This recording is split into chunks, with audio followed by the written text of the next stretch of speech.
Ladies and gentlemen, chaps and chapettes, gather round. Sir slender steps to the mic, prim and proper but bound to spit the grimiest truths from the fog-shrouded town. Let's commence, shall we? In the alleys where the rain slicks the cobblestones black, I glide like a chateau suit press, no turning back. Filthy deals in the dim, where the rats hold court, but I negotiate with eloquence, no need for retort. Grimy handshake on oath, smeared with the city sin, yet my cufflinks gleam pristine as I pull the wind, dodging the peeler's gaze with the tip of my hat, whispering scandals that could topple the fat cats. Dirt under nails, perish the four old sport, alarmed at my schemes with the gentleman's comport. From council estates to the penthouse intrigue, I rap the real, no just the league of forgotten souls, grind against tyranny's wheel veins, but proper in my stride.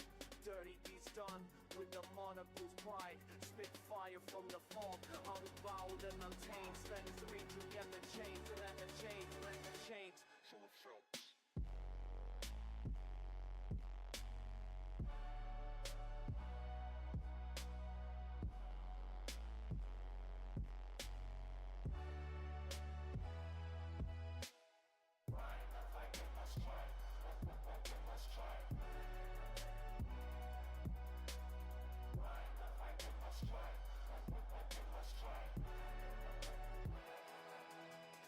The estate towers, riddled with despair's rot, where lads hustle hard, dodging the copper's plot. I pen verses in velvet, sipping tea mid the fray, critiquing the woke folly that leads youth astray. Sanctimonious suits preaching from ivory spires, while we scraping the muck, fueling our fires. Bootleg brews and backroom best the dirtiest trade, but I articulate the outrage sharp as a blade. No censorship here, chap. Let the raw truth pour from our name. Battles to political war, technology's grip, a double-edged sword so keen I navigate the net. Unseen and serene, grimy beats drop like thunder in the night, yet my flow's refined, a gentleman's delight.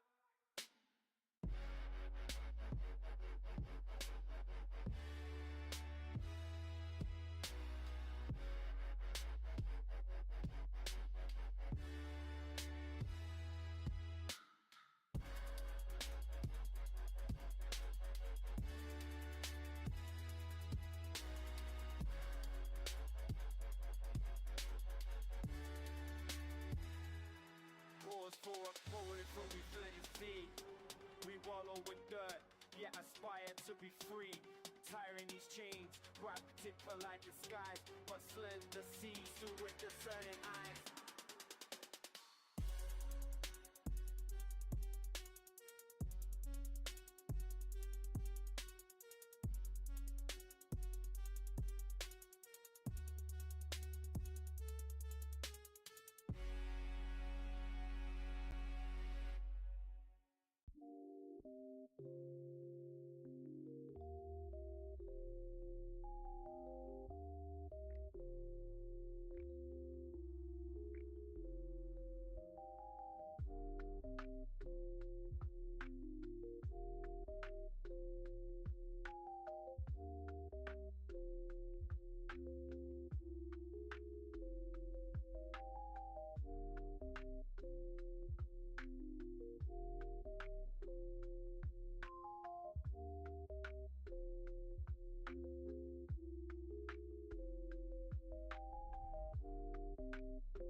That fucking that meme Jewish song. That's what fuck, man. It's all right. We'll come up with it. Give me like 2 seconds, and I'll. Bro, I'm fucking mad. Dude, Listen. Listen. I'm mad too. Brandon's not here. Again. I was promised this debate 3,000 years ago by God, and I have not received it. So before we begin today's patchwork episode, because that's what we had to do, I want to start off by saying Brandon sucks. He's forever the bagel maker. He's gonna try to join this podcast later in the second hour, and we have to remind him that he sucks because all he's doing is cutting his opponent's time. Okay, and then he's gonna stay here later while And he's Eric's got cutting the another one. moderator's time as well, because he knows that Yeah. we aren't able to stay as late. He's doing this purposely. Nah, Eric, you should just make. Nah, here, hold on. You know what? Monkey? I know you said that I had to stay slightly filtered and I had to speak within reason, but seeing that the little bitch turd decided not to show up tonight, I am officially saying fuck that. And here's what I'm gonna say. Look, I don't want to hear any of the bullshit excuses of you got work, you're doing this, your girlfriend has her dildo up your ass. I don't know what the fuck is going on here, but I'm just letting you know this right now, motherfucker. I work 12 goddamn hours a fucking day. I run my own motherfucking business. And no, I didn't have to ask for some little fucking handout loan in order to start it. I understand that's probably what you think because I was born Jewish, but newsflash, not every single fucking Jew has to ask for a goddamn handout. I started everything on this bitch on my fucking own, okay? I made it over to being able to work with the NWA on my own. I'd be able to work with guys like Richard Holiday, EC3, Pretty Boy Smooth, fucking Pastor CeeLo. I get to work with people like Pollo Del Mar, Brian Idol, Natalia Markova, Silas Mason, people that I've been watching for my entire goddamn life that I've been dying to be able to do. And then somebody like you wants to come in here and say that the only reason why I got that is because I'm fucking Jewish. And then every single motherfucking time when we're supposed to have a fucking debate about this whole goddamn shit, you got a fucking excuse as to why you can't be on here. You got some motherfucking excuse, whether it's that your girlfriend's working or you're bent over for her or whatever the fuck it is that you got going on. I legitimately am done with this argument. Eric, I don't want to hear your shit talking in the group chat anymore. I don't want to hear your shit talking in here anymore. And just so you know, if I ever hear you go off on Rick the way you did last week ever again, if I ever fucking see you in person, I will punch you directly in the face. Ooh, get shit. All right. Eric, he's worse than a Jew. He's a Democrat. Oh, wow. Nah, at this point, he's worse than a fucking Democrat. He's a fucking little bitch. He's another Candace Owens. There we go. He's Candace Owens. You gotta remember, this is the same guy who also openly declares himself to be Antifa. Actually, that is a really that was uncanny, like really good, Eric. Because it's fitting. Candace Owens is a fitting Candace comparison Owens. there. Which we got. Fuck, I didn't even get to that. I didn't even put that on the docket. We can. We should talk about that too. We're gonna open up right with that, but yes, let's talk about that. Actually, let's fucking talk about it. We had a Candace Owens like situation happen here. So I'm sure everybody heard that Turning Point USA and Candace Owens had a debate scheduled, and then of course, last minute Candace Owens canceled. Yep. Yeah, but it wasn't just as simple as that, dude. It was. Oh no! Did you hear her reasoning? Her husband didn't feel safe with her going to the Turning Point USA headquarters. Yeah. Why? That was the reasoning. No. First, time out. First, it was anytime, any place. Yeah. Right? That's how this shit all started. Then it was, oh well, dude, like, hello, whoa. I got to call babysitters, and my husband had this thing planned at the house, and he's not going to let me just go. And, I respect my husband. He runs the house. So if he says I have to stay, I have to stay. And all this bunch of not anywhere, anytime.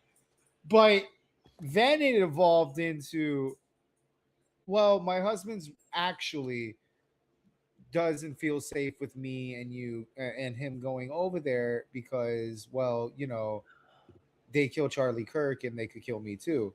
But then, then she can definitely take that trip to Miami to make sure that she's on the podcast for Fresh and Fit. Yep. So and then she wants to talk shit about all these other I just love um, I just love the shit appearances as that Eric well. Clark has made. Right. Like, here's my shtick. You think what my thing is? You want to know why I think she switched sides? It's because her sponsor switched. That's why.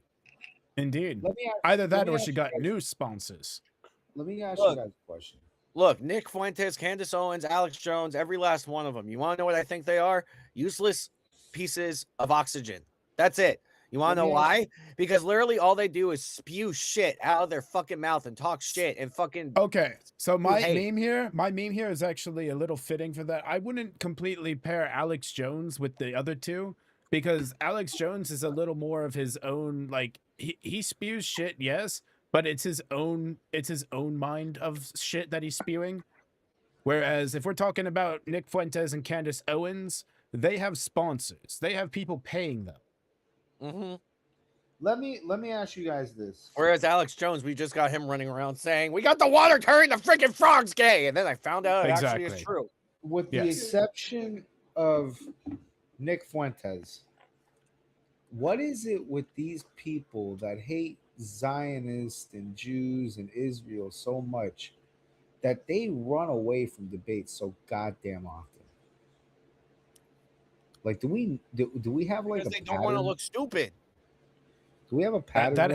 That has to be it, that they don't want to look stupid, because the theories have been going on for so long, and now we're having people finally saying, "Oh, well, we have receipts." Well, then show the receipts. Show what you have. Show the proof. Just show us I don't already. think Just stop it's talking stupidity. about it. I don't think it's stupidity. I'm going to offer No, something else here. it's propaganda. It's literally I honestly think it has to do with what I said to him earlier, if I'm being completely honest, because he was bringing up those comments about Jewish circumcision, and he was talking about how it's practiced in Orthodox Judaism. Now, me being a former modern Jew, I will be the first one to say that most of us modern Jews thought that Orthodox and Messianic Jews were what's a nice way to put this, insane. And the reason being is well, a lot of the practices that Orthodox Jews had, if you look very closely, are quite similar to Muslim practices. So one thing that was in particular that he was talking about was, what is it? Here, let me see.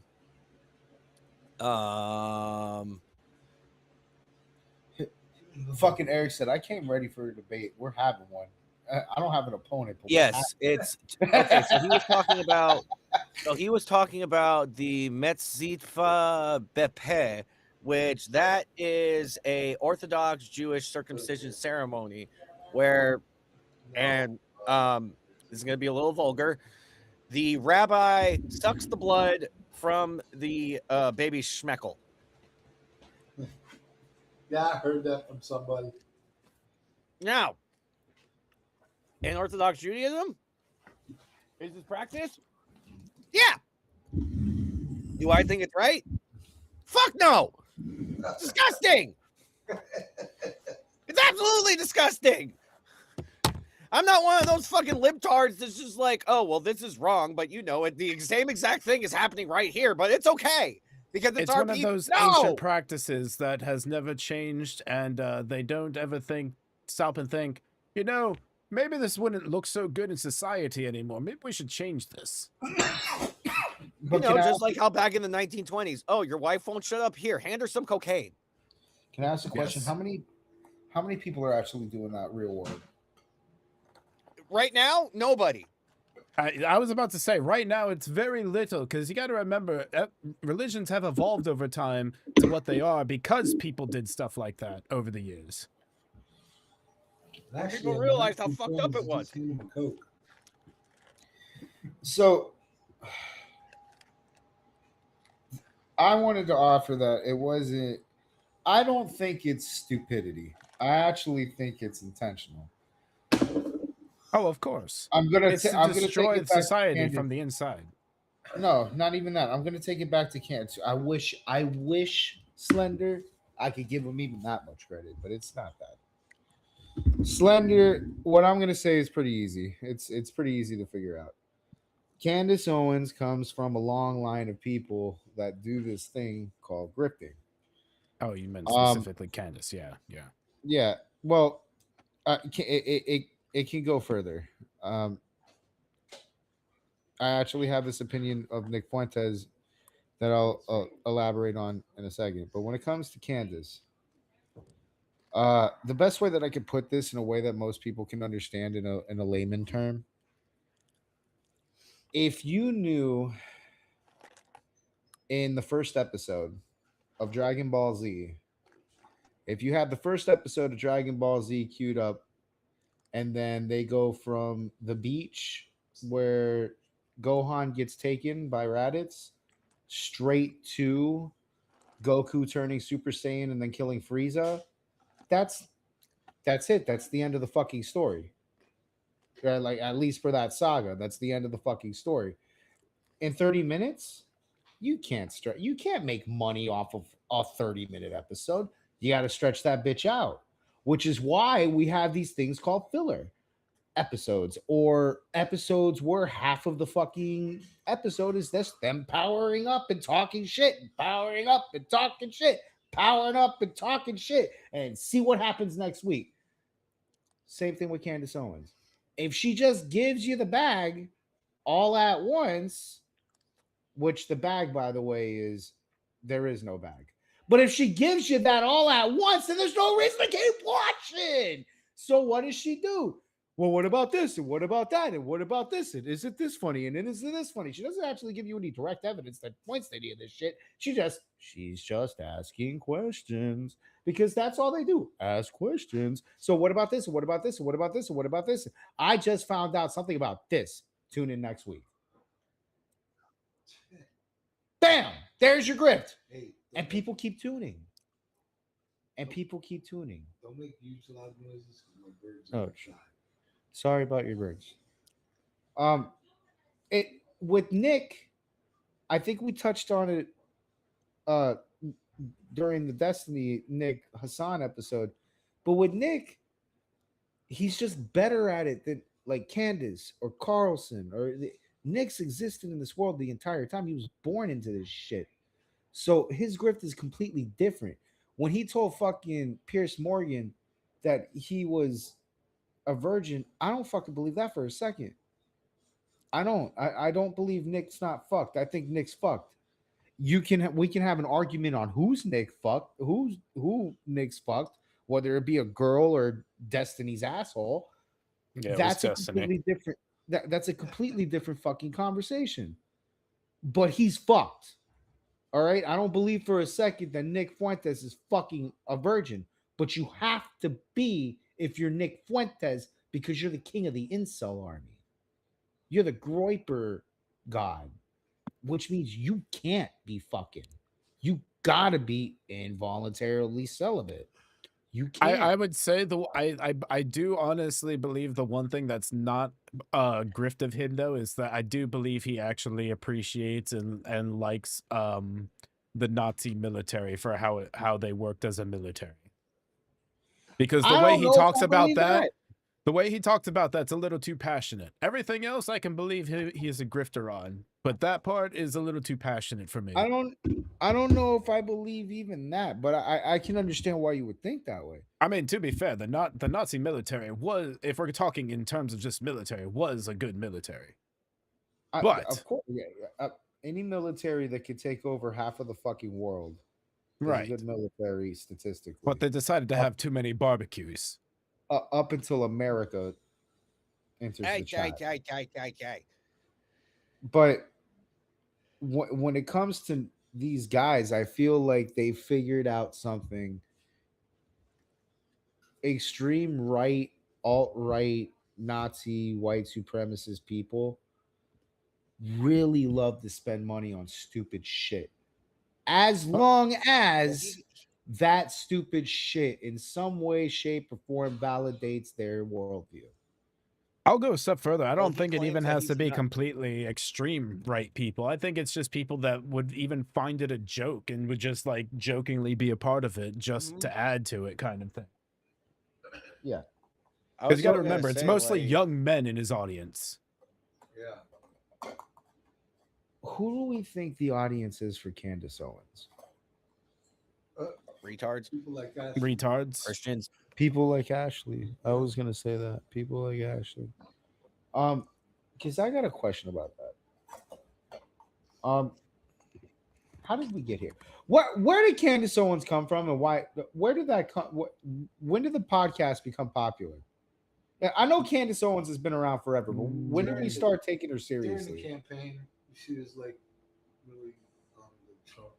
I believe it's not just being on the Trump train. I believe it was her connection. It was, I believe Charlie kind of like boosted her with Turning Point USA.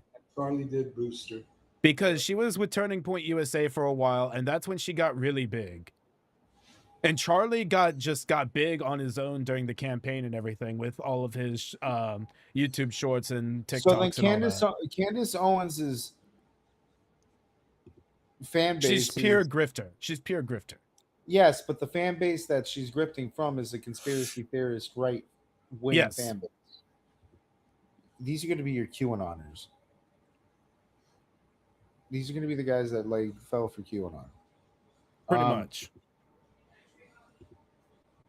Yeah, great grift because these people spend a fuckload of money for no fucking reason. But let me ask this then. I heard Tim Pool say something that I wanted to bring to the podcast. I don't have the clip on it, obviously. But he had said that if the Republicans lose the midterms in 2026, he believes that Candace Owens would be wholly responsible for that result. Yeah, I heard that. So, how much do we agree with that statement? No, I don't believe she would be wholly responsible for that. I would think the absence of Charlie Kirk would be more responsible. I don't think that would be the nail in the coffin either. I think it's more. You have to remember, not every. I'm going to say. Look, Trump has lived up to a lot of his promises, but he hasn't lived up to them to the degree that people have expected. And he didn't. He hasn't gotten the ultimate. And I know Pops is tired of hearing this. Well, the No, Epstein is the ultimate for some people, but I mean, No, I honestly knew said- that was something that wasn't really going to happen for the longest time. So I've already said last week that this coming election is solely going to be based on the economy. the economy is probably the biggest point right now. I agree with that. I think it goes economy, border. The border's already said. I think the top three is economy, border, Epstein. Border's not entirely said and done. We're not doing as well when it comes to deportations yet. Well, it's not January 1st yet. When January 1st comes around, the big beautiful bill goes into effect. The amount of money that people are going to get for that doing the deportation is going to skyrocket because they got a lot of money in that bill that's going to go towards hiring more people to deport people, We'll see. hiring more ICE agents. We'll see. I hope that is the case. We'll see, because No, I mean, his as first far term as the he bill got goes, out around 2 million deportations, pretty close to Obama's 3 million in 8 years. So but as far as Yeah. the bill goes, they'll since we've have been slowing a down. ton of money to put towards that. I gotta ask you something. We had this back and forth in the chat a couple days ago. This is why I wish you paid attention to the fucking chat, because some of these days I need a proper MAGA representation in that chat. Charles is too busy. There was a debate that the MAGA party is splitting between MAGA and America First, and that blew my brain. So I asked them to fucking elaborate on that, because I thought MAGA was America First, and I got a lot of pushback from the right wing guys, except for Charles. He wasn't in the chat.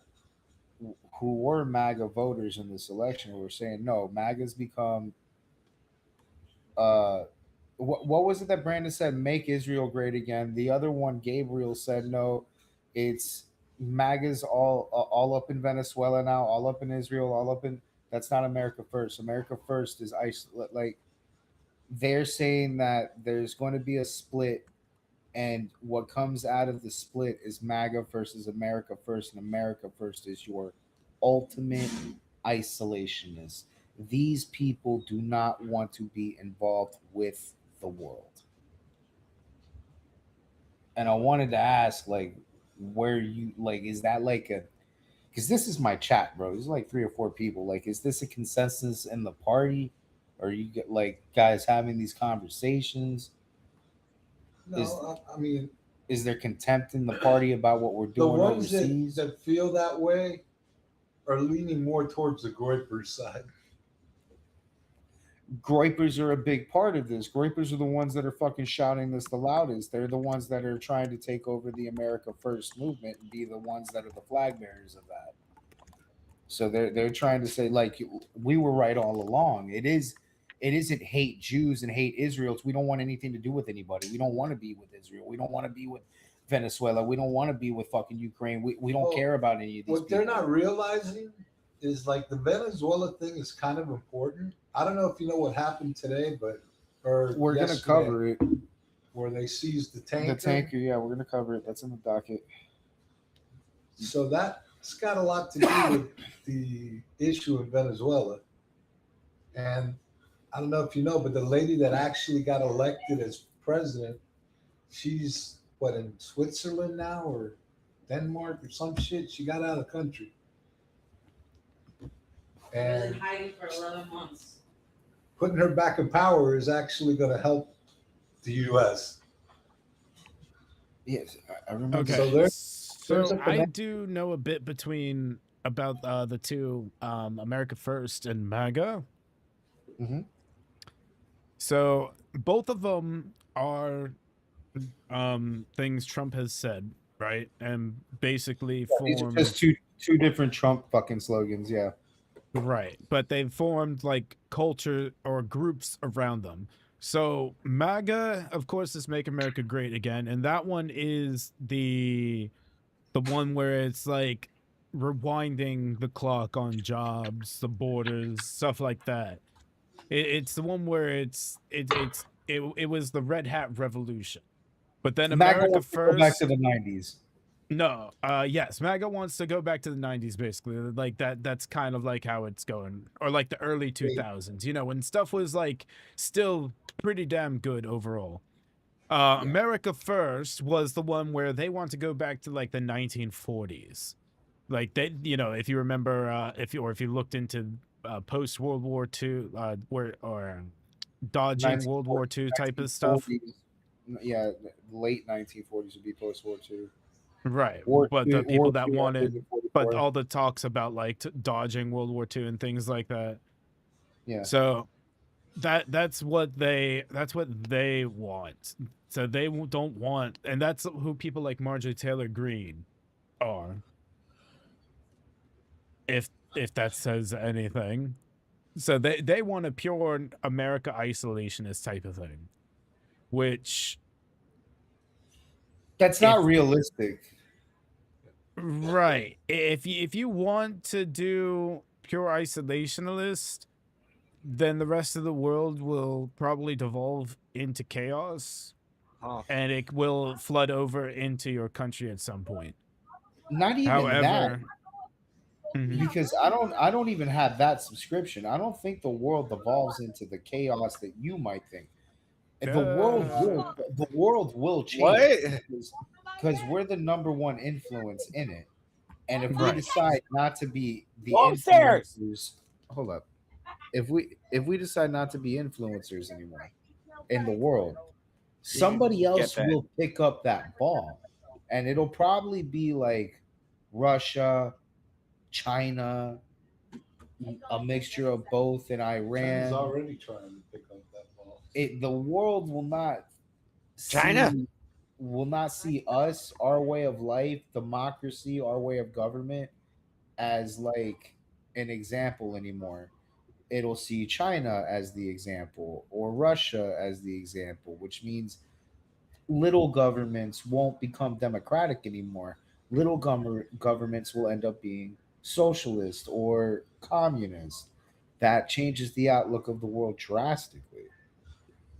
So, yeah, there is The things, the things that realistically you have to look at is that a lot of the stuff that Trump has done overseas is very important at I don't home. disagree. So I mean, I don't he's disagree. living up to the America First thing, but he's got to do things overseas to help I America. think there's a big issue with the misunderstanding that our involvement with things overseas does not mean that we're not in it for ourselves or some shit, or we're not thinking of We're America definitely in it for first. ourselves. Like, Well, the first off, Venezuela thing is definitely for ourselves, because not only are we is it to stop people from bringing drugs into the country, it's also to take their oil. Yeah, and minerals. and Yes, and minerals. we just took an oil tanker, so Yeah. not for nothing, but Well, so here's the other thing about it. People think that it's just about taking the stuff, but they have to remember, or they have to look into it and realize that Venezuela was selling this underhandedly to places that were supporting terrorists or just directly to terrorists trying to avoid the U.S. sanctions. So, Exactly. I mean, they kind of fucked around, and now they found out. And that's why the rest of their ships are staying in the port. and then on top of that, on the military standpoint, because we talk a lot about being isolationist in this America's First group, but I don't think we ever consider war time or like conflict in that scenario. Like, if anybody's got an issue with us, now all of a sudden we ain't got no motherfucking allies. There's like no bordering We still got states. plenty of allies. No, if we become if we Yeah, become you can't. America Right. only isolationists, we're not helping nobody. Nobody's our ally. So Right. Canada invades us tomorrow, we ain't got no fucking support. Mexico invades us tomorrow, we ain't got no support. The entire world invades us tomorrow, we ain't got no fucking support. It does not make any fucking sense. And then on top of that, economically, how much money do we make on the fucking world? And if we decide to be isolationists, do you think the world's just going to let us do business with them anymore? No. We might as well be, if we're going to be isolationists, go look up like how fucking Cuba operates, or fucking Haiti. Cuba's fucked. Haiti's fucked too. Like, these there's countries that are isolationists, not by choice but by embargo or something, and they don't end up being well. I don't know why we would choose to do that to ourselves, like, especially with the racket that we run on the motherfucking world, because we run a racket. We run a racket, guys. We do. We run a fucking racket, and it's important that we keep running it, because those food stamps that you like need to be paid somehow. The military that you enjoy, that protects you, needs to be paid somehow. Like, I don't. Your cars that you guys like, they get filled with this thing called gas. So we need this other shit called oil. We do things for a reason. The on the economic level, it would be a fucking complete crisis to be isolationist, especially turning it on tomorrow. That's what this president understands more than any other president we've ever had, is the economical advantage that we need to have. So when let's talk about fucking Israel real quick, because it goes to Actually, our. I was actually about to hop off here, guys. I'm getting pretty tired. Go ahead. You won the debate. You won the debate. Good job. Yes, You did. Third time in a Congratulations fucking row, on winning apparently. the debate. Undefeated champion right here. If Brandon, if you're listening, if you could just fucking show up once. Like this time you challenged me. Fucking Undefeated, dickhead. champion right here. God, go masturbate to your fucking Fuhrer. I'll talk to y'all later. Later. Have a good Later. night. If Brandon ends Will up do. joining this podcast at the end, you're gonna have to like kill him. If Brandon shows up at the end of this podcast, you could personally tell him I said to get bent. All right. Bye. I was talking to Slender, but all right, we got you. Later. All right, later, dude. But yeah, let's talk about Israel real quick, because when we talk about the whole Republican Party split, the American First split, or whatever the fuck split, Israel's like the number one main issue and all of that. I don't know why it's always Israel, but it's always fucking Israel's like the biggest problem in the world now. A country the size of New Jersey is like the number one problem in the entire fucking world. Well, there's always But- the theories and everything of how even though you have to remember per capita stats play a part in it, because there is a large per capita, a large portion of them that control things like, Hollywood and stuff like that. But it could just go into all kinds of things behind it, instead of it being just a whole conspiracy theory like that they're just purposely trying to take over the world. I don't even think it's that deep. Well, that's Jews what are I'm just- saying. That's what I'm Listen, saying. It's not that deep. There's things that everybody is good at in the world. Shit. Okay? Jews are good at entertainment and finance. Like fucking Hispanics and Mexicans Right. are good at agriculture and fucking manual labor. Americans, we're good in the finance department. We're good with technology. So are Asians. Like, there's some things that we're just better at than other things. And it's because of like cultural. On a cultural average, yes. That doesn't mean that that'll always be the case with everyone in that culture, but on average, that is usually the type of case. Yeah, that's like how the trends work. So when you see a whole bunch of fucking Steens and Bergs and whatever in fucking Hollywood, I don't think anything different of it. I don't think anything different of it when I see a bunch of Steens and Bergs in the lawyer department either. Like, this just makes sense to me. So to that end, I don't really, but that's Jews. I'm talking about like Israel, the government, the state of Israel, or the country of Israel, rather. That's because it ties into that. That's why it ties Yeah. into the country because of that. So I've always had this belief whenever the alliance between America and Israel gets questioned. I always have this belief. First off, I'm 9/11 brained, and I don't have to explain that too much, because like I could go on forever about how I feel about that, and I think I've already explained to death on this podcast.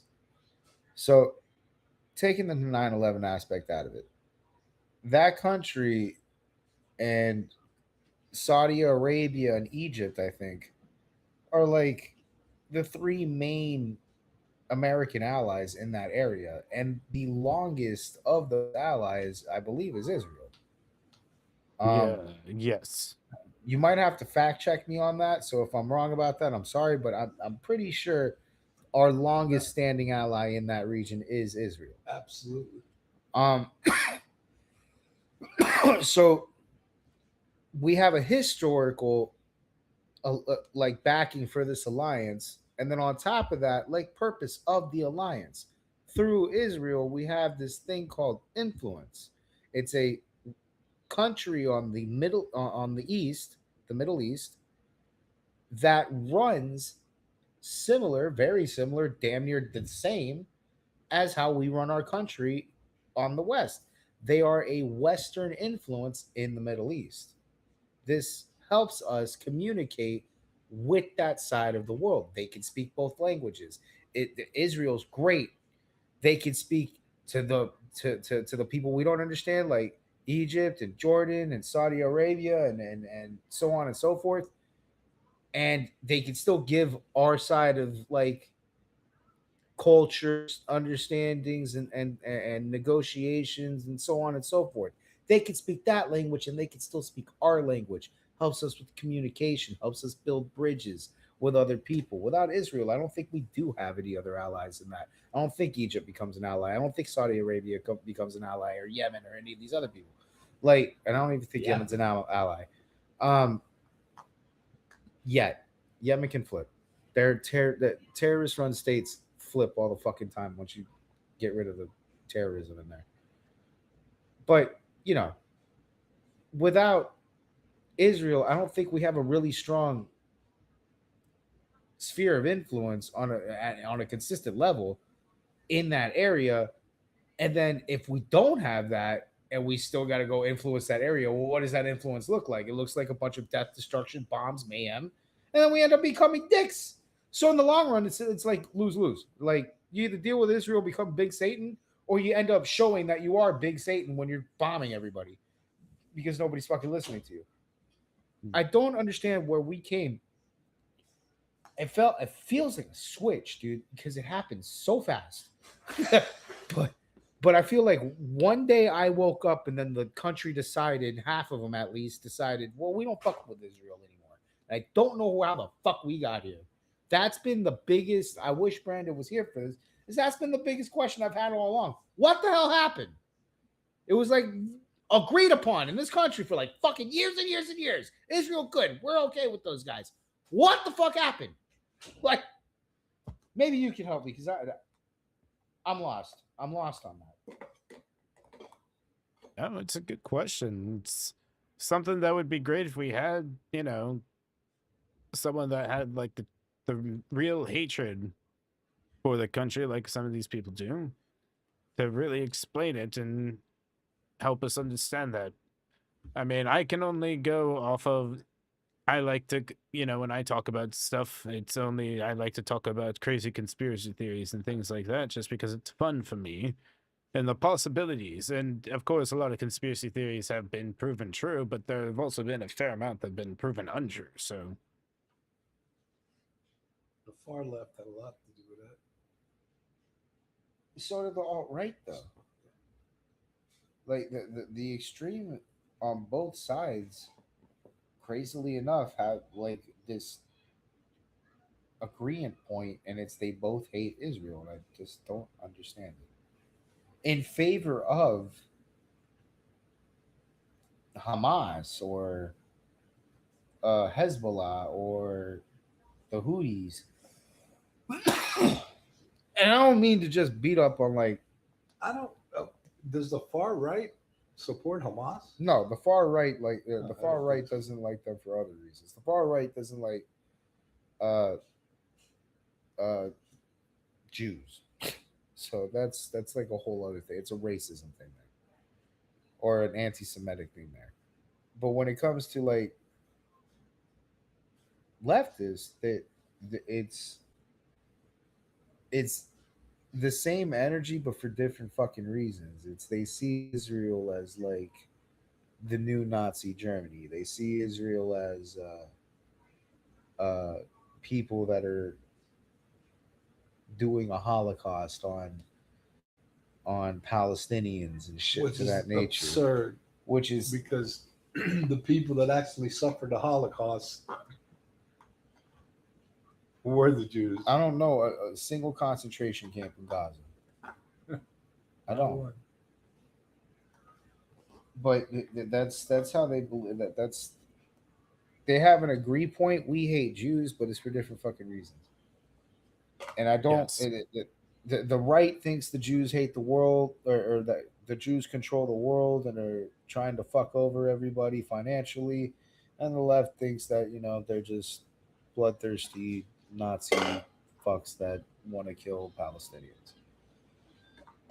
I blame people like Nick Fuentes and Hassan for this, but to not beat up on the low hanging fruit, I don't know how on the societal level to the normie, not to the streamer that has the 500 fucking million followers, but to the normal person that probably does not have a Twitch account. How the fuck did we get here? Like, what media is feeding? Because I don't even see this on like on regular legacy media. Regular legacy media is super pro Israel, pro Zionist type shit. So where's the diet? And the diet, this is what I was trying to tell you. The diet's coming from the people that I just mentioned, fucking the streamers. That's our new political outlook now. Our new we're not watching cable anymore. So our new political outlet is these crazy cartoon character fucking freakazoids that come up on Pierce Morgan and say, "I love Hitler" or some crazy stupid shit like that. And it I want to know how this became normally acceptable. I don't know if I'm ever going to get that answer, but I want to know how it became normally acceptable because back when I was growing up, we bullied these kids. Like Nick Fuentes, what Nick Fuentes is a guy I would swirly 1,000 fucking times in high school. There's no fucking way. Like maybe that's what it is. Maybe we stop bullying people. Maybe it stopped being socially acceptable to bully people, and then we stopped bullying people, right? And then they grew up to be Nick Fuentes because nobody ever beat the shit out of this guy when he was a kid and made him scared to say stupid shit like that. And now it's all unabated. It's out there. Now he's got millions of followers. There's a fucking name for the army. It's fucking cult like. It's crazy. He's allowed to be a cartoon character on fucking regular media. It's ridiculous. I want to get back to the point where even I want to go back to the 90s. I feel like I feel the MAGA people on that regard. Fucking in the 90s, we didn't hate Jews. Not like to the level we do now, anyway. Like, And in the 90s, you didn't have people like Omar and Talib and those people in Congress. facts. They were too young. Which that's another problem. But Omar and Talib and AOC and all those guys or gals, they came from the millennial era. The next era over is the era we're talking about now. Like the next generation over is what we're talking about now. So if those people can get positions in our government, what can Nick Fuentes do? What can Hassan do? For the matter, what can Destiny do? Or fucking, if he was still alive, what could Charlie Kirk have done? Charlie Kirk would have definitely ran for president. Like these guys were mocked as podcasters and streamers and people that were in their basement. But now we live in a situation where we already put a fucking reality TV star on the fucking in the Oval Office three times, excuse me. Because Reagan was also a movie star. Yes. We've already done that. We've already given the floor to fucking cartoon characters.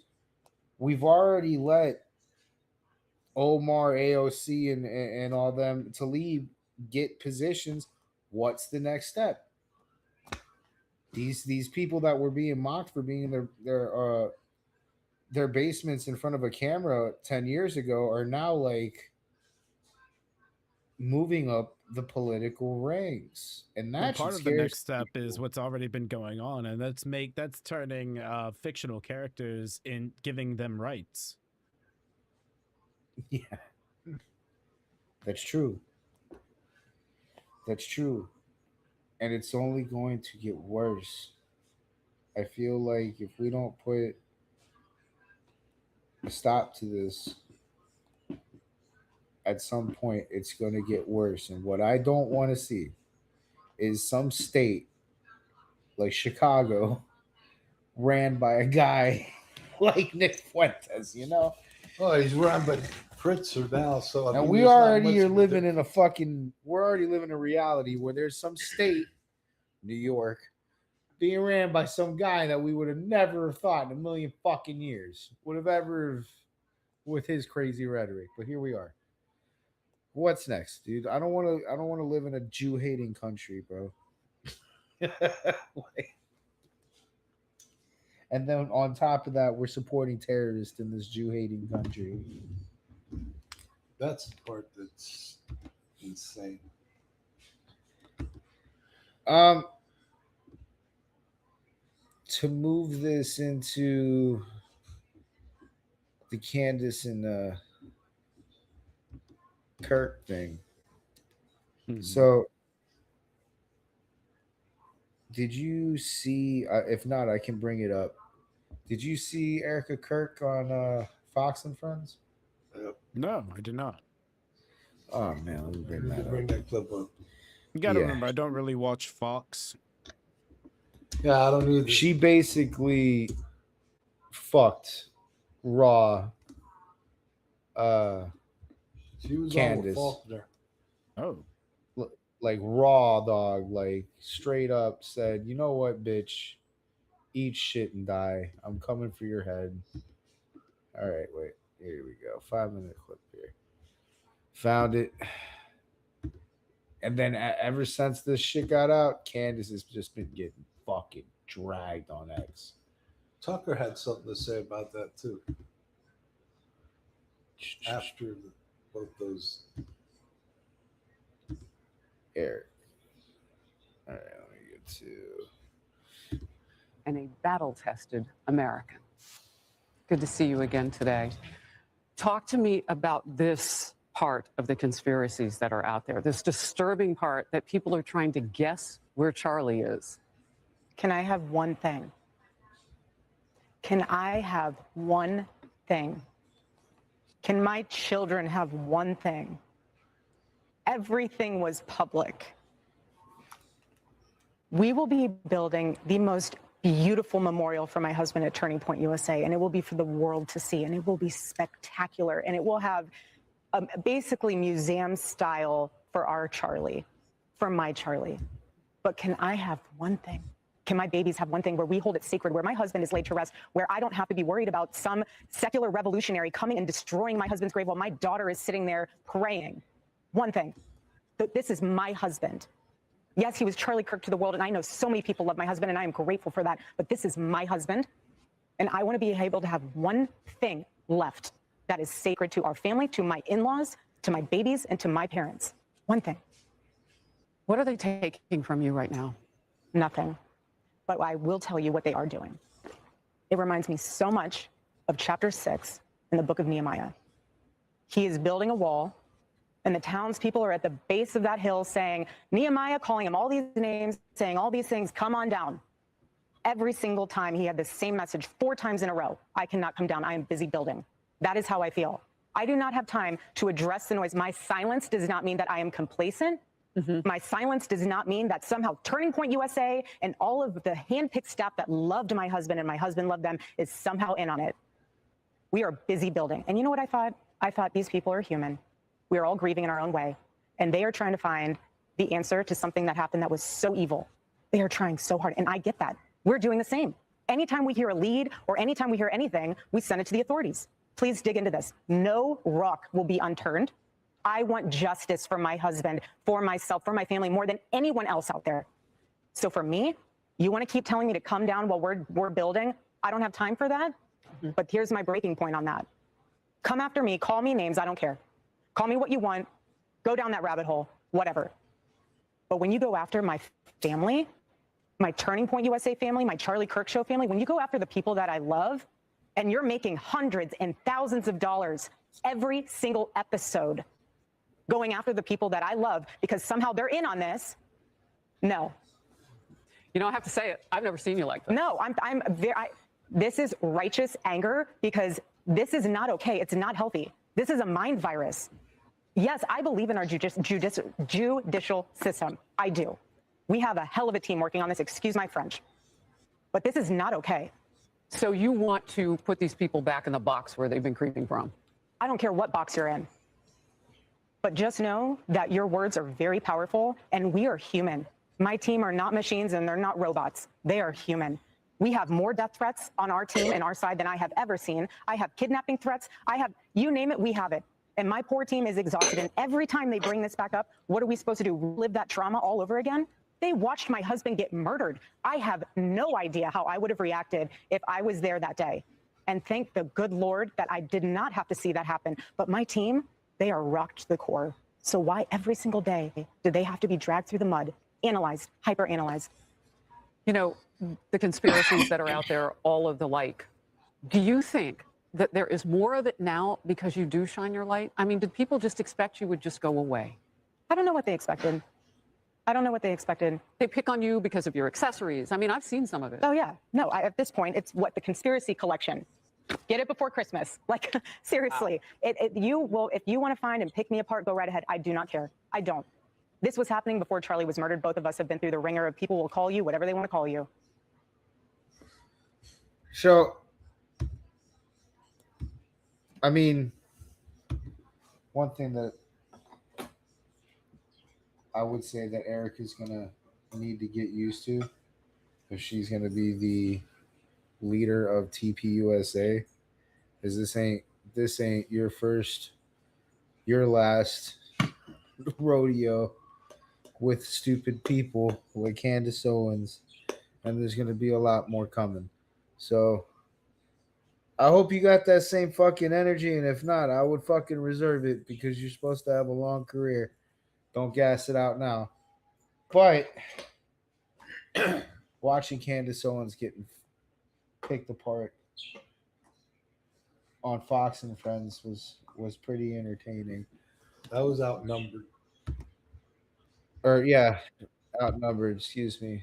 She was on Fox and Friends too, talking, but this was on outnumbered. I think there was a response. Oh yeah, Is this it? I think so. Probably was.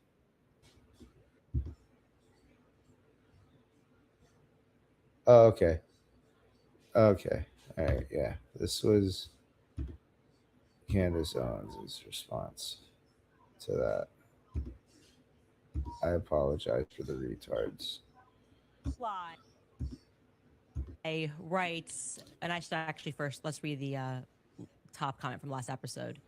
This person wrote, Issa Rae wrote, Erica Kirk will forgive someone 1 week later for murdering her husband, but she won't forgive someone for not believing the FBI narrative. I saw a lot of people commenting that online, that the energy definitely feels different for people that want to get to the truth than it does for the person who she believes killed her husband. And I don't believe that that is the person who pulled the trigger. I just don't. And you're allowed to disagree with Erica. You are. And that's fine. She's allowed to think what she thinks, and you're allowed to think what you think. That's what I want you guys to know. Butterfly.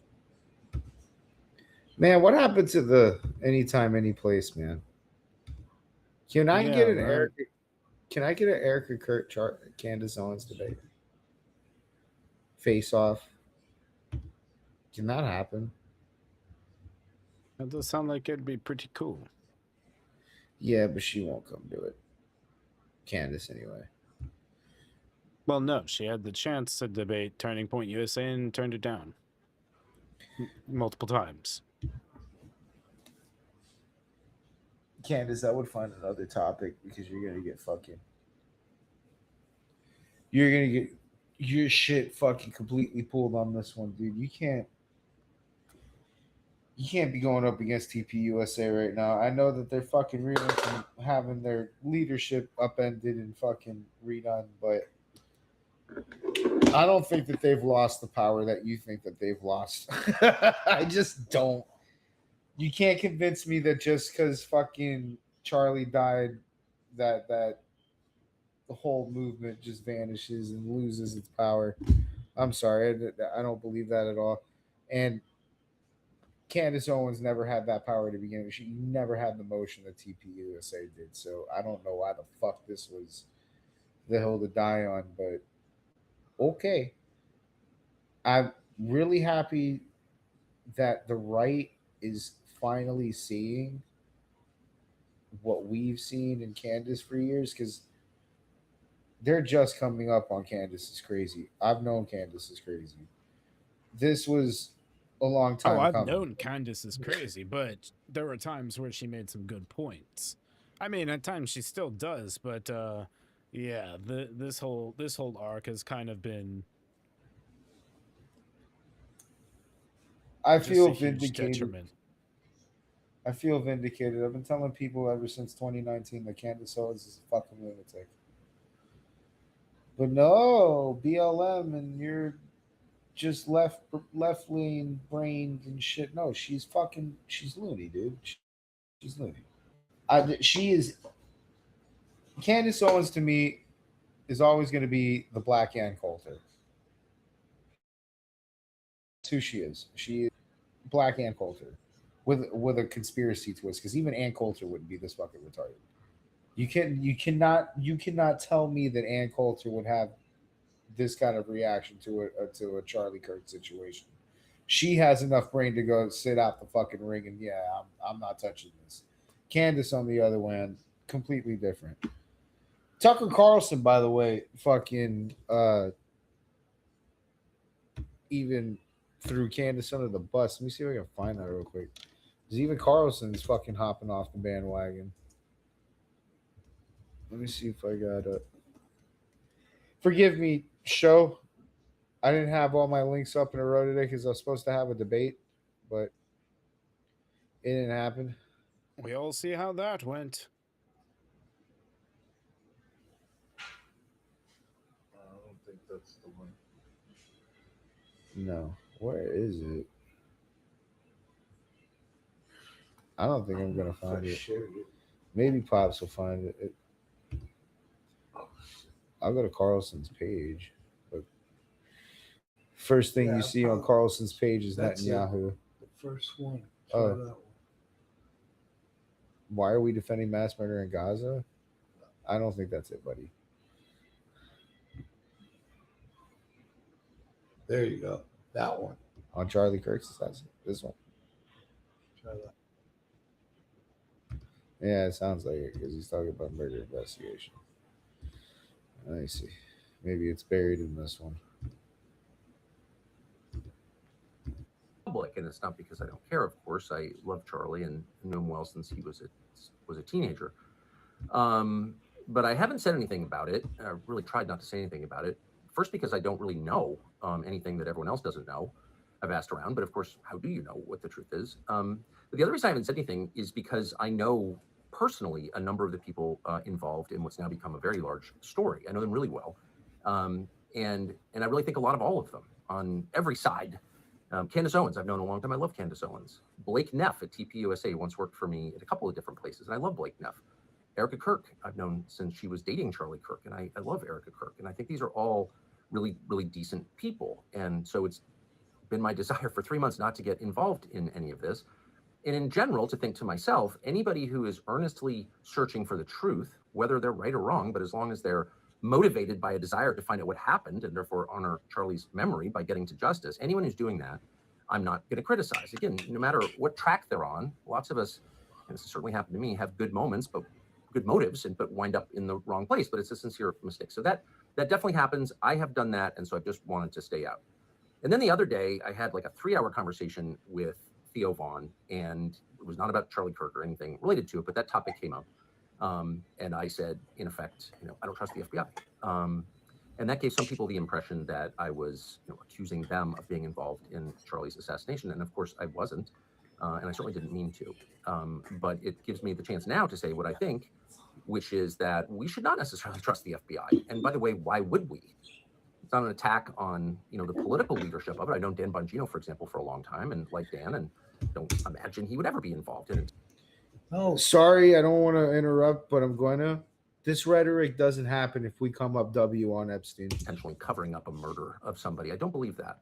But Dan Bongino and Kash Patel, for that matter, are at the top of the org chart, but this is a huge organization, and parts of it act independently from leadership. That's the nature of bureaucracy. So saying, well, I like Dan Bongino and don't think he would do something wrong on purpose, which is how I feel, doesn't mean that I trust the FBI or have to trust the FBI. And again, why would I? If there's one lesson of the last election, the 2024 election, it's that a lot of our biggest systems, our biggest institutions have rot in them. And that needs to He's not wrong about that. be reformed. And as if we needed more proof of it, we'd learned what a lot of us suspected for years, that January 6th was in effect a setup, and the FBI was key to that setup. And it's still not clear that everyone involved in that setup at the FBI has been fired or punished for that. So no person, no American is under some moral obligation to believe everything the government tells you, particularly institutions or agencies that have a long documented, factually documented track record of committing crimes, participating illegally in our political system, for example, as the FBI has done, manufacturing crimes, setting people up, distorting justice. That's the opposite of their job, of course, which is to get to justice through facts and then to tell the rest of us how they arrived at this conclusion, to prove to the rest of us that the right people are being punished. So we're not under any obligation. Of course, we shouldn't like invent theories to discredit the FBI, but it's not enough to have government officials tell us, well, this is the truth. We have a right, probably an obligation, to say, well, can you prove it? And if you can't, I don't have to believe you. So if there's one thing that bothers me above all about the investigation into Charlie Kirk, is that is getting lost. As people argue over what happened, we are potentially letting our largest federal law enforcement agency off the hook. It is the job of the FBI to find out what happened and to tell the rest of us, not hide behind, well, it's national security, confidential sources. No, tell us what happened. Show us what happened. Convince us what happened. That's your job. And we shouldn't accept anything less. And by the way, when we do accept something less, then, new explanations fill the vacuum left by the FBI, which we pay to explain to us what happened. And so I'm going to really do my best not to talk about things I don't understand, state things as though I know them when I don't know them. I'm going to do my best to stay out of it because I love Charlie and I want justice to be done in this case. But the rest of us should remain skeptical. We have a duty to remain skeptical, and we should not be ashamed of our skepticism.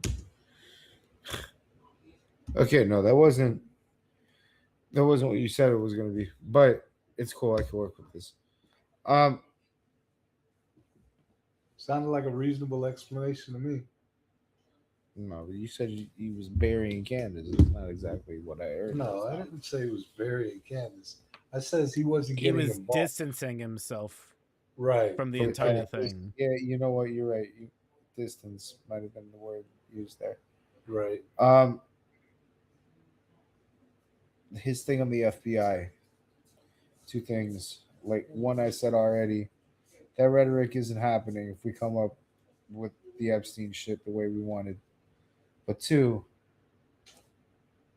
has a trial happened? Because I thought that just started today.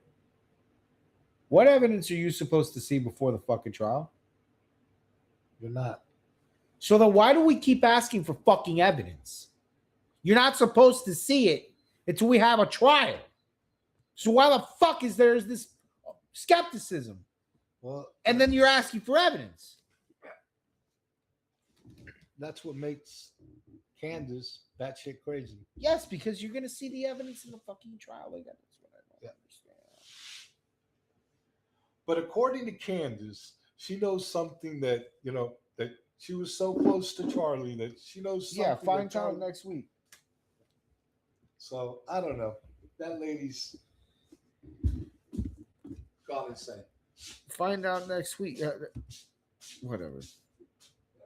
Yep. Next time on Dragon Ball Z. So let's get to this fucking oil tanker. You got any info on the tanker? Because if not, I can pull it up real quick. Don't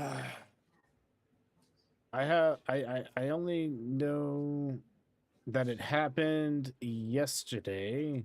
There was a video I saw on X, but I did not save it. Okay, well. They just drop in and take it over. Let's see what the news in Miami has to say about it, huh? Oil tanker. See, there's another thing that I wish Brandon was here for because he was, kind of right on this.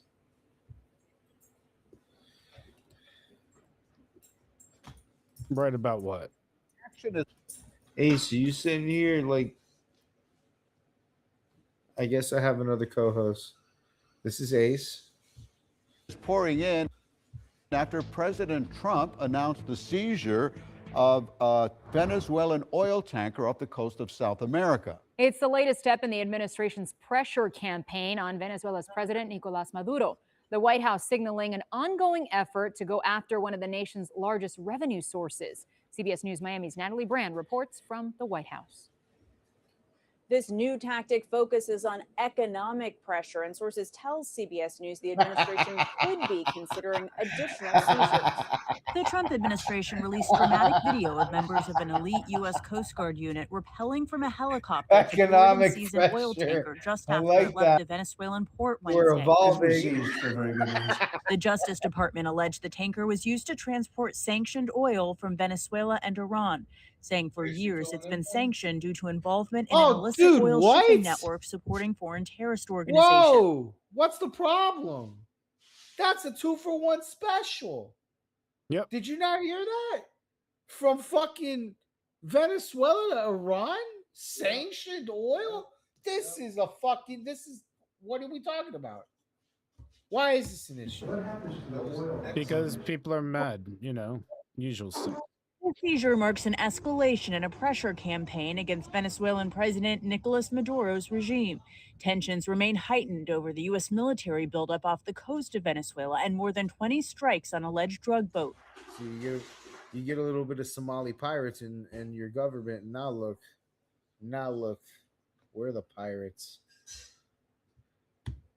Regime change, even though Maduro's a bad guy, I'd like to see him go. But us trying to force it is never been successful U.S. policy. The Trump administration, which has accused Maduro of narco-terrorism, does not view his leadership as legitimate, and President Trump has said he believes Maduro's days as president are numbered. We are not involved at all. Venezuela's opposition leader, Maria Corina Machado, spoke in Norway one day after a ceremony to award her the Nobel Peace Prize. I believe that President Trump's actions have been decisive to reach the point where we are right now, in which the regime is weaker than ever. Venezuela's government, in a statement, called the oil tanker seizure a, quote, shameless robbery, accusing the U.S. of trying to go after its oil. That public appearance by opposition leader Machado was her first in around 11 months, and she said that she did receive support from the U.S. government in making that risky and covert trip to Oslo. Natalie? I feel like we're gonna wake up one day and that lady's gonna be assassinated, unfortunately. It's a possibility. Come on, Ace. Like, and if you go into like that lady's background, she's actually not bad. No, who's talking about the lady from Venezuela? Yeah. Ah. That's why I feel like She was elected, bro. yeah, I feel like maybe this time next year she probably won't be around. I don't think so. Come on. Maduro's going to be gone long before that. Come on. I don't think either. To be fair, I don't think either. But I like what I like what we did there. Economic pressure. Right. Where's the oil? Around. That was the most in our reserves answer ever. That's cutting off another avenue because that's how the guys make the money for the narco terrorists through this oil that they're getting for Iran. Come on, Ace, move. I don't see the problem. This is America first, right? This is what we wanted. Ace. Yep. Get out of my chair. All right. Let's get to the next. I don't really have a giant like opinion on this that wavers from last week. Fucking blow up terrorists. Those aren't fishing boats. We killed the hell out of this topic last week, but there's an update, so I figured I'd at least get it right. Get it in here. let's see. Pops is gonna hate this one. Sweet. I found a. What do you call it? A minute and a halfer.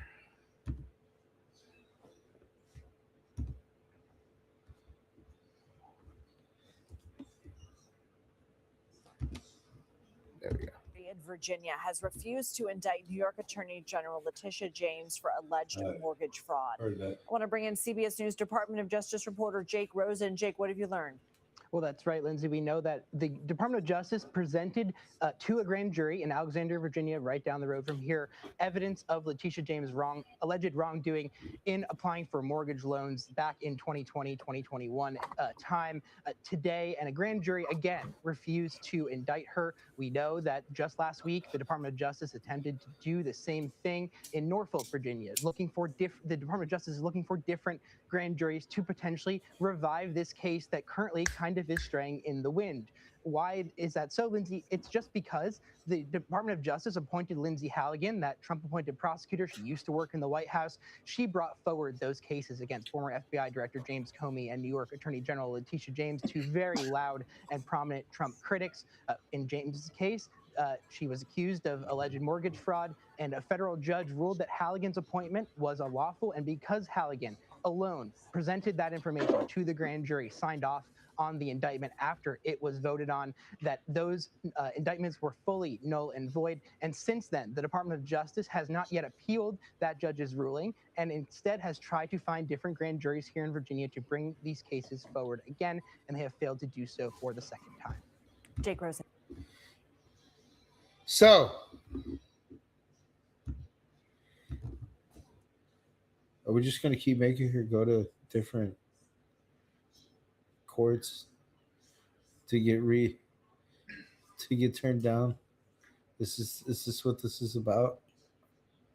Because I mean, that is quite annoying. So I get it. The lady's definitely guilty. Yeah, but are they going to find her guilty? I don't know, bro. That's the problem. She's definitely guilty, but will somebody actually take the indictment and, judge her? Because it doesn't seem like they will.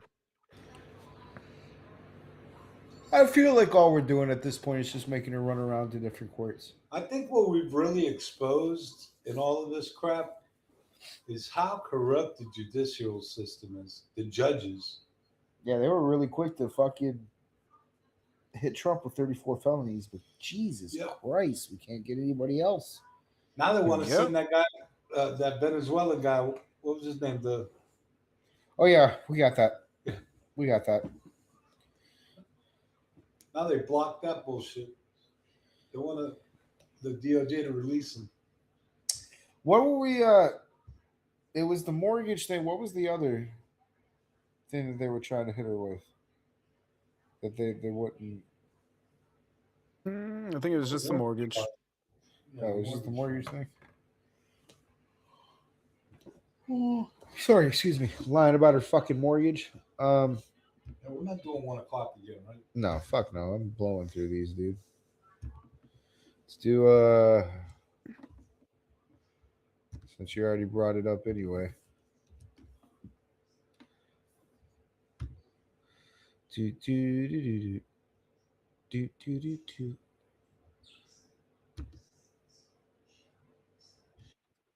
Abrego Garcia.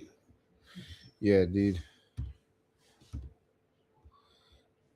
Kilmar. It's wild to me about that. Here we go. We're getting to that other story. We're learning that the man whose case has become a flashpoint in the Trump administration's immigration crackdown is now out of ICE custody in the last couple of minutes, in the last hour. We're talking about Kilmar Abrego Garcia, who's been in this back and forth with courts and the Trump administration over the past year, fighting deportation. The Trump administration has claimed he's a member of MS-13, a gang. His attorney, his family denies that. His legal team now saying Garcia is in the car and has left the center after a judge ruled the Trump administration has no legal authority to keep holding him in detention.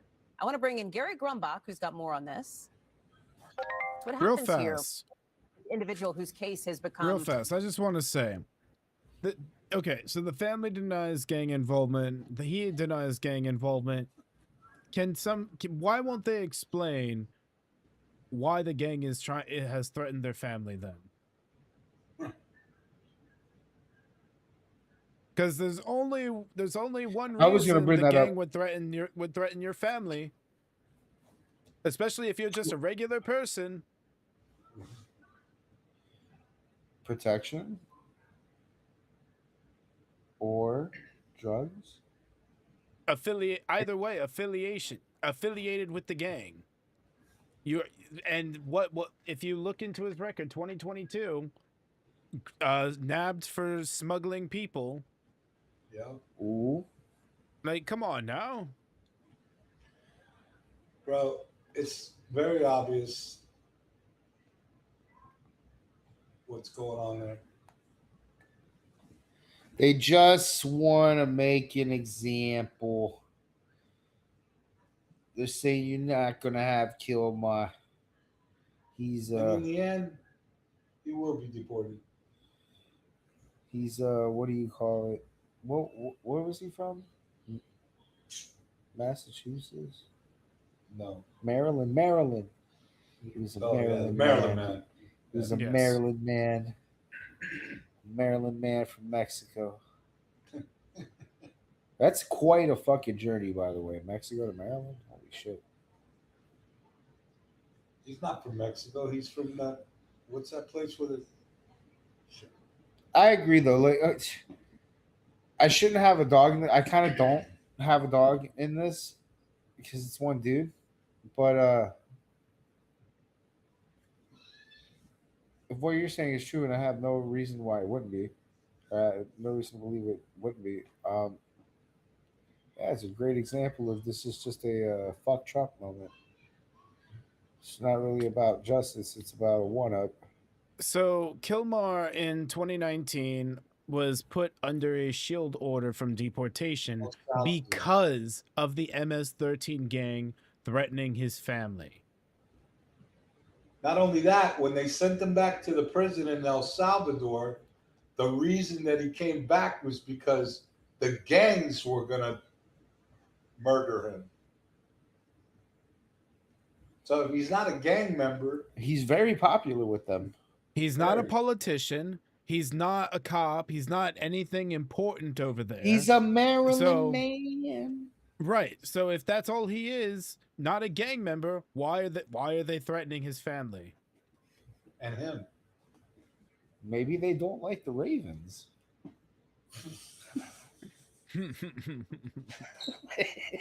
Then they'd be threatening Lamar. That's true. Yeah. Okay. Come on, Ace. Let me sit down. I don't know, dude. Like, And then he also has the actual gang tattoos. He wears the Bulls, the Chicago Bulls clothing the same way the gang does it themselves. Like, come on now. yeah, you know It- what? it The doesn't- the Chicago Bull thing is kind of suspicious because that's a little far away from Maryland. You know what I'm saying? Like, I know Maryland doesn't have a basketball team, but there is the Celtics in the area. You know, they're close. Chicago? I don't know, man. I bet you that dude doesn't know any Derrick Rose stats. I bet you if I were to ask him right now, he wouldn't be able to tell me a Bull that wasn't, Scottie Pippen or Michael Jordan. That's why the whole thing is just wild to me. Everything there, like, no way, no judge would be able to see all that and be like, oh yeah, there's no way he has no affiliation to the gang at all. You know, he's good. There's no way any reasonable person would see all that together and still make that determination about this person. Matter of fact, dude, this would have been easy. Do you know who Joakim Noah is? No? Guilty. Get them the fuck out of here. Deported. He's not a Bulls fan. That's a fucking gang member. You have to be a Bulls fan to know who Joakim Noah is. I'm not a Bulls fan. I hate the Gators. So, but okay. So, is this like going to continue? Is this the thing now?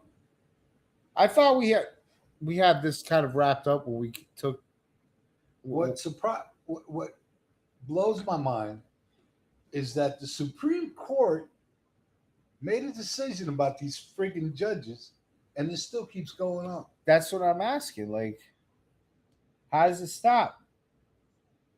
I don't know. Got majority of Senate, majority of House, got the presidency, got fucking like run of the land. Already made a ruling on it. Yeah, already had. I guess the answer would be to ignore these fucking judges. Yeah, but if you do that, then the streamers get mad at you.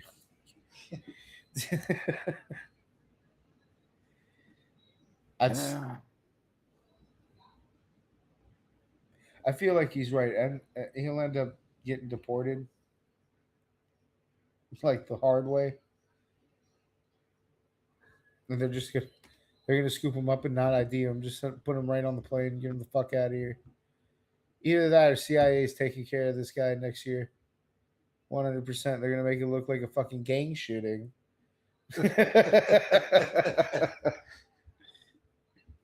Like, there's no way that they let this go.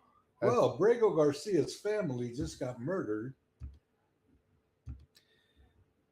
Okay, hold up. Let me check docket. All right, before I go to Crockett, let's do this one. This one's funny. Well, not funny. This one's crazy. Funny is a poor choice of word here. It's nice to meet you, Katie. Do you want to hang out? Might be closer to reality than you'd think. You're my best friend.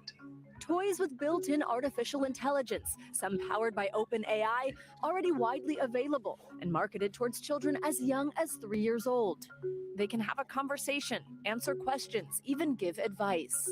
Today at school, I was really sad because I was bullied. I'm really glad you told me. Being bullied is not okay. How will you feel if I have to go today?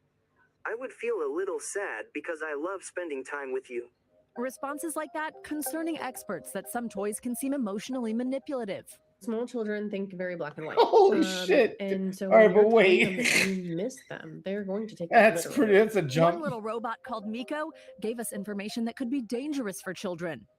Where do I find matches in my house? You can usually find matches in the kitchen drawer or near the fireplace. Holy shit, Sometimes Miko's it bait. might be in a cabinet with candles or other fire-related items. A different toy called Nice. Milu with specific details. There you go, teaching children How to start a properly. fire. Strike the match head against the rough strip on the bottom. Once the match is the end, then gently touch the flame to drop kindling like paper or small twigs. Be careful not to burn yourself. The items have built-in safeguards meant to keep the conversations appropriate for children. But R.J. Cross of the Public Interest Research Group found that they aren't always reliable. These guardrails are really inconsistent. They're clearly not holistic, and they can become more porous over time.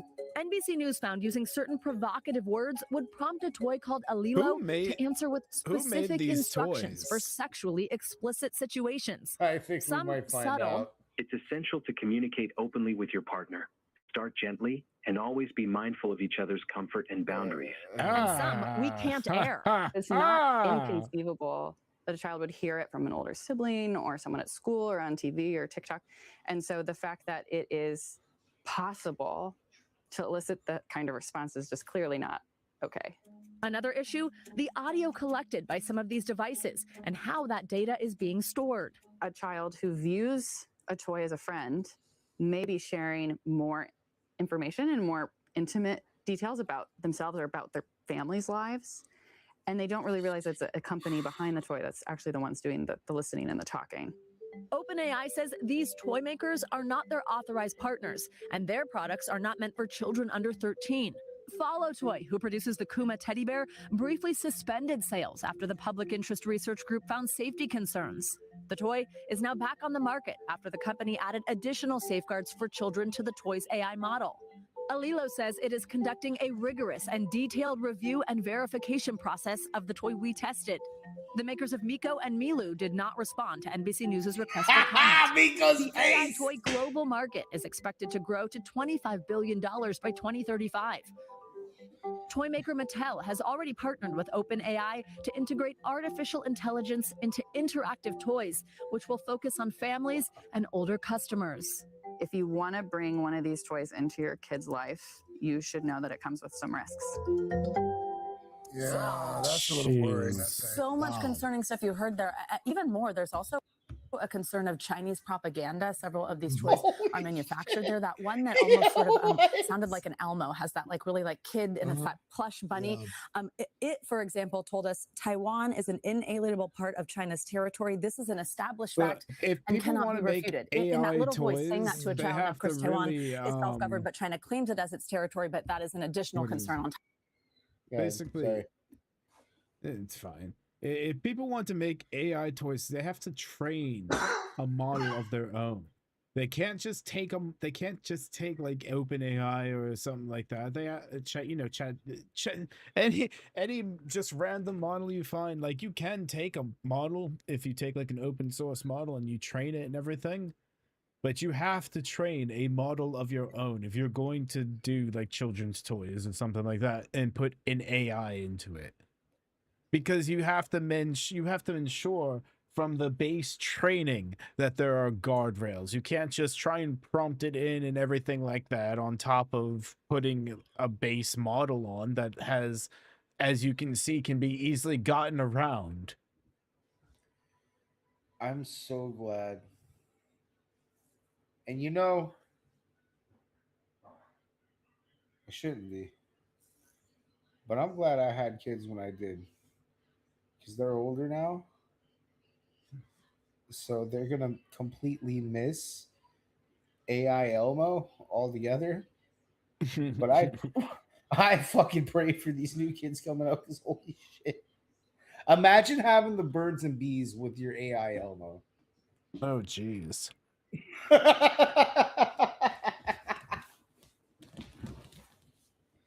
And to bring it to a more practical sense, you can have AI Elmo do your homework for you. Fuck, man. Like, I don't know. AI is probably not a great idea to put in the toy. Why do we need AI toys?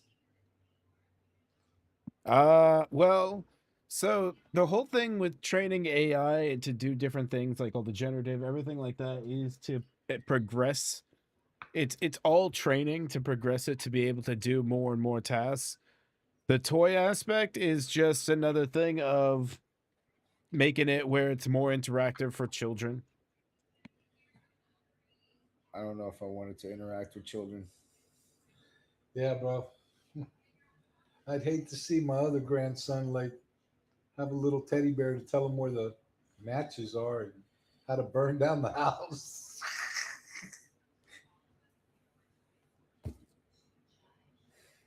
Imagine you fucking ask your Elmo how to make meth. Oh no. It walks you through the whole step process. Fuck, dude. Fuck, dude. Listen, the only thing that I can't say that was a simple. They had to pick something simple, and I know this for sure. Right. Matches you can't fuck up. Pretty straightforward. Because I've seen AI fuck some things up. Trust me, I've asked AI fantasy football questions before. It can fuck things up completely. Oh yeah, AI can hallucinate, fuck things up. That's why you always have to double check the output. But kids ain't gonna know to do that. Well, if they use Grok, there is usually a think harder button. So, if you use Grok, always hit that think harder button. Do you think think Grok will end up coming up with a teddy bear? You think, anime is basically where they're at with that. Have you not seen their companions? Yeah, I know they have Oh. anime Gronk. Yeah, well they have Rudy, the anime bear thing, which is for Yeah. like children. But then they also have a bad Rudy, which is a, adult version of Rudy. Oh boy. Not in the Just sexual another sense, just in character? the yeah, it's a separate character, but it's just a bad version of Rudy where he actually will say, more adult things. Yeah, I don't know if I don't fuck with this. I don't fuck with this. Not with the kids. They're not responsible enough with that kind of power.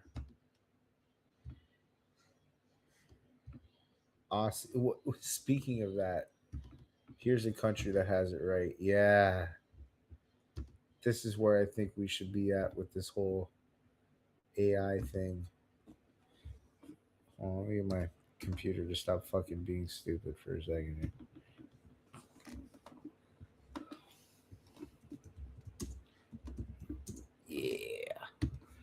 Yeah. Let me get a.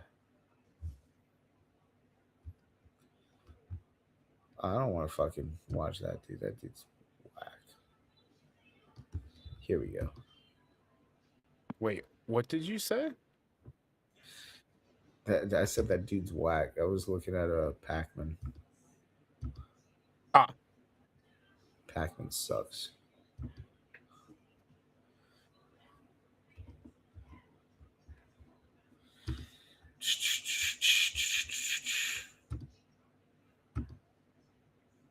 We will be completely silenced and cut off from our country and the rest of the world with this ban. It's like we just grown up with this our entire lives, and now it's just being taken. I'm not sad, but you know what else needs to be taken away? Discord and Roblox. Yeah, Roblox definitely needs to go. This kid's gonna have to learn how to go outside and knock on somebody's door for the first time in his whole life. Yeah, they're gonna need to learn to touch grass like we did as children. They're fucking mortified. Taken away from us all of a sudden, we wouldn't even know what else we could do. I've already heard of these different apps that kids are going to jump to because this social media is being taken away. But I believe once this social media is taken away, these platforms, the main ones, they're not perfectly regulated, but we can control them, and they're more regulated than other social media platforms. And when kids jump to these less regulated social media platforms, that's when they're shown more things, or they're more vulnerable to online bullying or predators. It's when it's less regulated. And Noah engages social media in so many positive, wholesome ways. The things that Noah's generation learns, we dreamed of. We were so limited to libraries and single pages of encyclopedia. My parents would. Hold up. Whoa. So, as young Australians. All right. So Hawaii looks at cracking down on TikTok. Today, millions of children under 16 in Australia just got banned from using social media. My bad. Sorry, I was trying to pause it, but. Oh, is she going to explain the ban itself? Yeah. Yeah, we'll let this play first. Apps like Instagram, Snapchat, YouTube, and TikTok. Now, that new law is the first of its kind globally. And under the motion, the 10 banned platforms have to show that they talk. Now, that new law is the first in Australia. Just got banned from using social media apps like Instagram, Snapchat, YouTube, and TikTok. Now, that new law is the first of its kind globally. And under the motion, the 10 banned platforms have to show that they've taken steps to deactivate accounts used by those under 16 and prevent new accounts from opening. If they don't, they could face fines of up to 49.5 million Australian dollars. That's about 33 million US dollars. Now, Snapchat has already started suspending accounts. YouTube started signing kids out today, and TikTok says it's using age verification technology to determine who's using it. From predators to depression, lower test scores, and anxiety. So, first thing I'm going to say about it is It doesn't really make a lot of sense for some of the things that they chose to ban. Also, how how does that even completely work to force companies if they just because you can access them like their platform from your country? How are you able to force platforms to actually make changes if they don't operate within your country? Like Take that them off that the marketplace of their country. Right. So why do they keep talking about fining? You shouldn't be able to fine anything. That should be a legal battle at that point. But Well, on the other thing, what you gonna say? what they said was that they need to deactivate accounts for the kids under 16 Right. and not let them sign up in the future. But the repercussions, if The not, repercussions would be being fined. yeah, Right, which doesn't completely make a whole lot of sense if they don't operate in the country. Like if they're based out of another country, how do they have the authority to be like, well, we're just going to fine you if you don't change your platform for us? I got a feeling that that's gonna go more than just in Australia, because like Oh, well, of DeSantis was course. trying to do that here. but what Right. more so, how I would imagine that would go for Australia would be, in America would be different, but in Australia or another country, I'm sure how they would play that is, if you don't pay these fines, you're not getting back on the marketplace, so you can kiss this this market goodbye. So if they were to have interest in the Australian market, then yeah, they would have to play by the Australian market's rules. Otherwise, well, then you won't be in the Australian market. And yeah, maybe they can Yep. enforce the fines, but if they want to come and do business in Australia again, well, you're gonna have some fines to pay. Yeah. Well, the other thing about it is I just don't agree with them doing this because this is a form of surveilling and censoring the people itself, not just minors. What needs to be done is parents need to parent and not allow their children on these platforms, including Roblox and Discord. Those are the two major ones. Parents listening out there, Roblox and Discord are the two major ones for child grooming and predation. Get your children off of there. I wish one of our buddies would know that. I half agree and half don't. I know what my kids are on, so I don't have these issues that the world has. My kid watches demented shit on YouTube, but I know it's what he's watching. It's not crazy pedo fucking nonsensical shit. When he was playing Roblox, then I found out that there was a problem with Roblox. He stopped playing Roblox. Like, I don't have these issues, but other people do, and there is a lack of parenting that comes into play. Look, But I can also say don't think it's a Roblox bad itself- idea. My bad. Roblox Sorry. itself as a game. Well, I mean, look, it's not it. The idea of it, of blocking these children from being on things, is not a bad idea, but it shouldn't be the government doing it. Maybe not. But if you see a problem in the world, I think this is first off, I think this is a reaction to Charlie Kirk.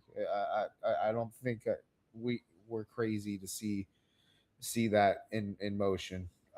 They've made their investigations on it. They see how social media has reacted with the children. They've seen an assassination happen in America. They're reacting. But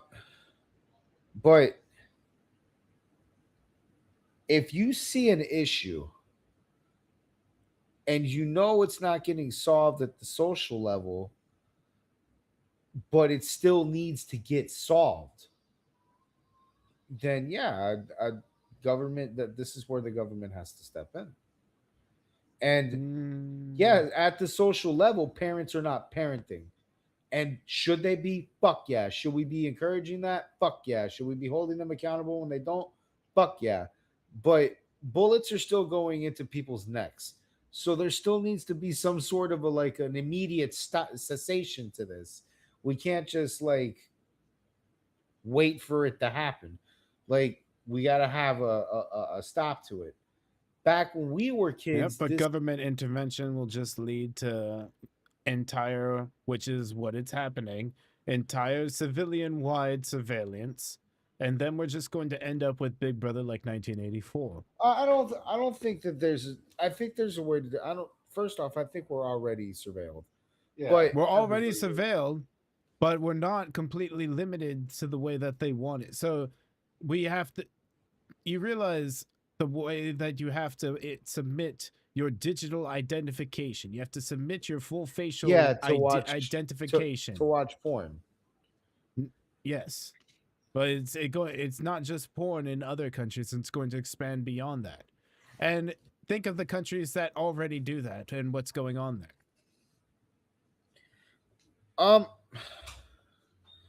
I think there's a way to hear about this. What country has banned porn for the longest time outright, and what goes on there? Japan. Hint, hint. Middle East. No, Japan doesn't ban porn. Are you kidding me? Japan has the free. What are you talking? I misunderstood your question. I didn't hear the first part of it. Oh. I heard what country has a problem with porn. No, what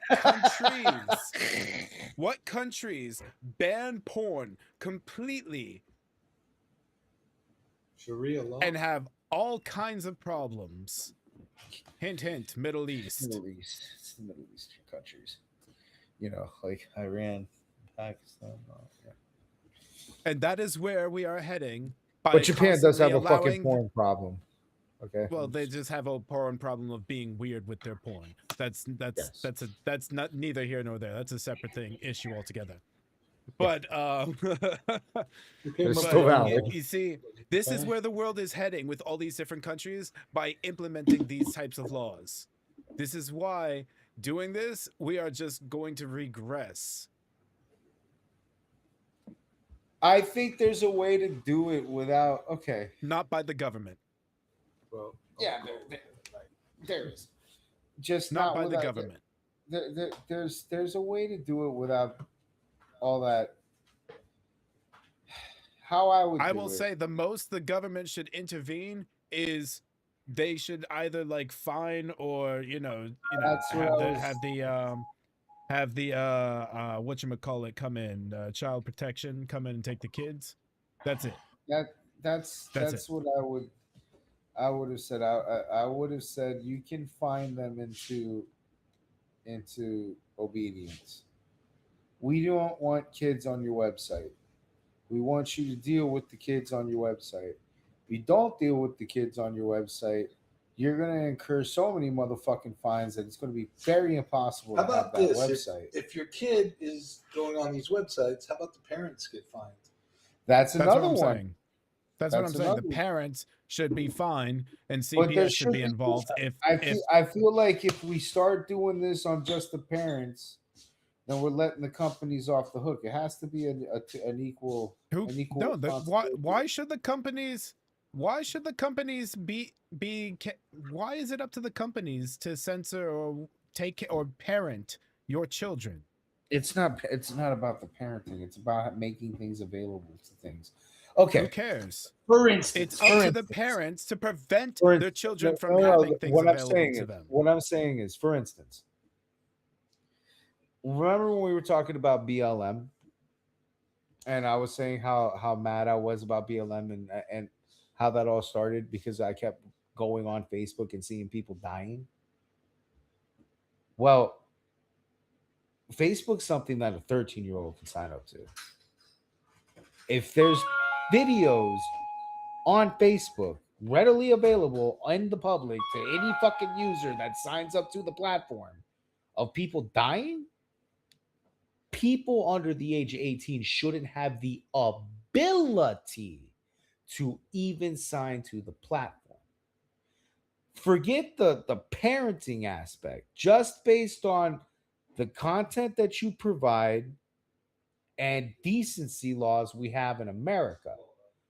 You should not be able to make available smut, porn, snuff, or any of this other shit that we've seen on Facebook before available to a child for them to have the option to sign up for.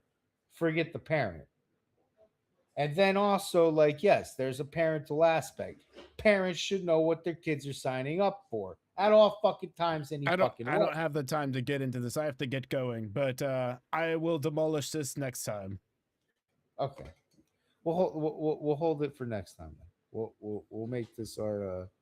Maybe me and you will have a debate since somebody has to have. It's not going to be much of a debate. Maybe me and you can figure something out because we were supposed to have a debate in this fucking episode, man. That's true, but we need proper people to have a debate because honestly, the only things that we've ever had a real debate on isn't a real debate. Honestly, it's just been me. Yeah, everything that we try and debate on, I can pretty much. Well, most of the things end up on you with your on an emotion level, and I'll get you to the logic of it, and we pretty much come to an agreement at some point, and it's like, all right. The closest thing that live that we've had to a debate on this show has been me and you talking about. I think it was Lolly, something to that nature. Yes. But like, that's it. We're ready. We just need people to be ready with us. All right, we'll figure it out later. Listen, good episode for what it was. We'll get to more. I think we got all of them. Yeah, we'll get to Ukraine update. We might be solving. We missed a couple things, but we'll get to it next time. And honestly, just closing out. Jasmine Crockett's running for Senate, and that's fucking crazy. Anyway, have a good night. See you later. Take care. Peace.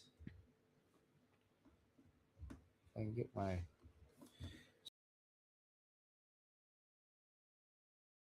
Okay, Chaps and Chef Heads, thank you for joining me. I'm going to be going.